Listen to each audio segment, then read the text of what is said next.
In this video, I'll teach you how to make a perfect circle for your amigurumi using the non-centralized increases technique.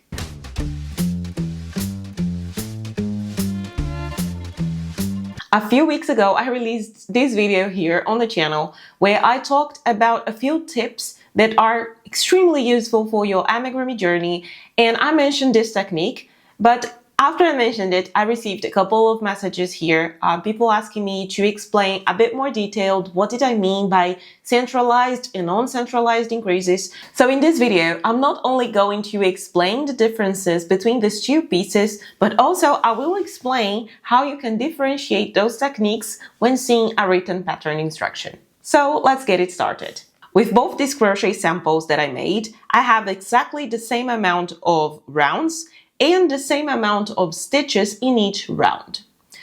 And I marked the increases with a red color, so it would be a bit easier for you to understand what do I mean by centralized and non-centralized increases. With this sample that I have here, you can see that the shape of my sample looks a bit more like an hexagon. Sorry, this word is hard for me, but it looks a bit more like an hexagon. And why? Because I have my increases stacked one on top of the other. So when we see the pattern for the hexagon, we have 6 single crochets in the magic ring in the first, 6 increases totalizing 12 single crochets. You see that I have this column of increases here, one increase on top of the other in the pattern, which is exactly what we have here. So I have in this round number 3, I have 1 single crochet, 1 increase, 1 single crochet, 1 increase, 1 and 1, 1 and 1. And then for round number 4, I have 2 single crochets, 1 increase, 2, 1 increase. Let me put it a bit closer to you. So you see here I have 1, 2, 3, 4, 5 increases, 5 single crochets, between the increases, which is exactly what we have here in the pattern. To be completely honest with you, it's not every time that we crochet an amigurumi that this technique will actually be a problem. Sometimes we cannot even see that the amigurumi had stacked increases or not, but sometimes it does. And if you'd like to have your sample, I will use a sample, your amigurumi ball or whatever you crochet in a perfect circular shape like this one, then we have 2 ways of writing it, but the result will be the same, and we'll get to it in a bit.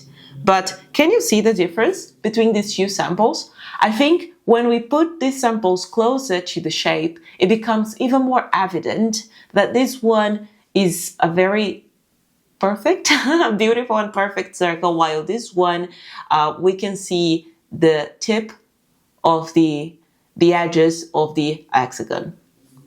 But how do we achieve this result? Well, with the first sample, we also saw that not only in the sample, but in the written instructions, we had the increases like this, one on top of the other. But now let me zoom in a little bit so it's easier for you to follow along this explanation. What we have here, observe that the increases with this sample that I have, the perfect circle, we have increases on the left, increase on the right, increase on the left, increase on the right, left, right. And that is the way that we will continue doing until we reach the size of the circle that we want. So when we observe here the rounds, round number 1 is exactly the same, round number 2 is exactly the same, round number 3 is exactly the same. Things start to change from round number 4 on. And how it starts to change. There are 2 different ways of writing this instruction.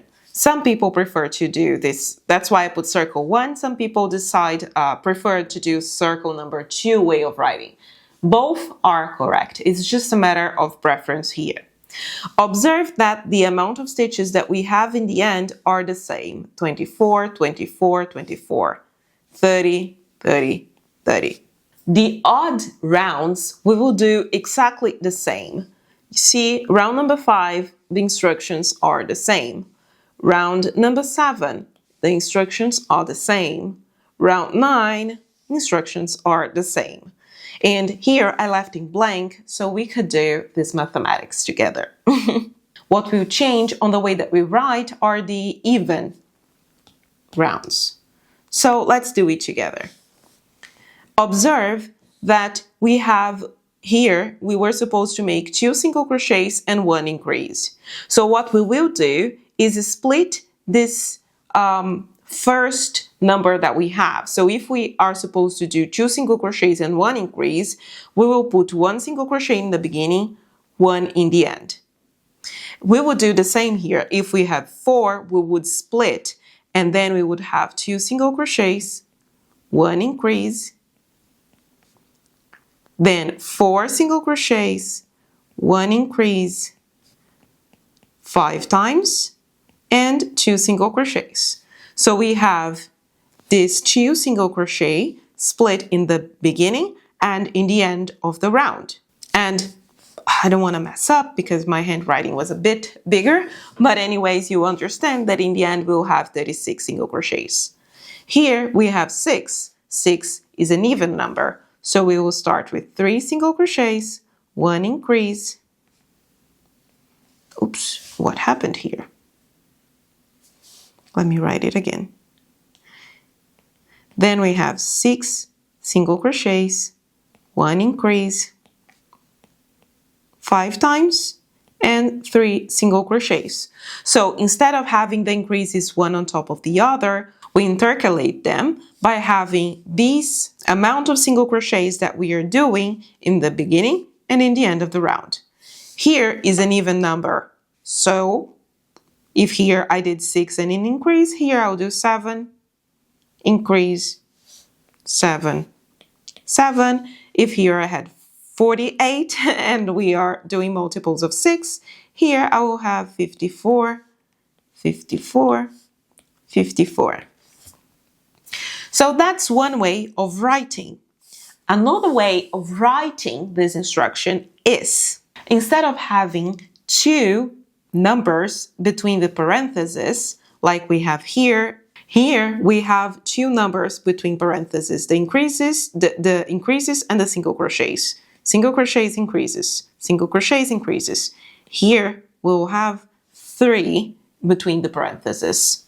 So if here we did 1 increase 1, here we will do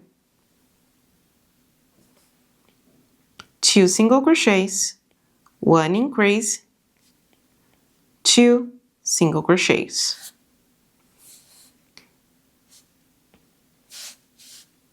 Three single crochets, 1 increase, 3 single crochets. And how many times do we repeat? 6 times. So it's just a matter of preference, if you prefer to write this way or this way. But in the end, that's exactly what you will get with your sample. But regardless of the way that you see the instruction written in a pattern, that's exactly the result that you're going to get. If you see it written this way, you will get this hexagon shape. But if you see the pattern written either this way or this way, you'll get the amigurumi, or the project that you're working, in a better or more perfect circular way. But now that you also understand the logics between how do we design this thing, well, you can also make your own changes with the patterns that you have. If you see a pattern that you don't like the result because you don't like the edges or the shape that it's getting, now you understand how to adapt to the circular shape. But that's it. Thank you so much for watching. Let me know in the comments if you already knew the difference between these 2 pieces here and how to get to a perfect circular shape. And I'd love to hear from you. Remember to give me a thumbs up and subscribe to the channel so you won't miss any new tips, tricks, tutorials that I bring here every week.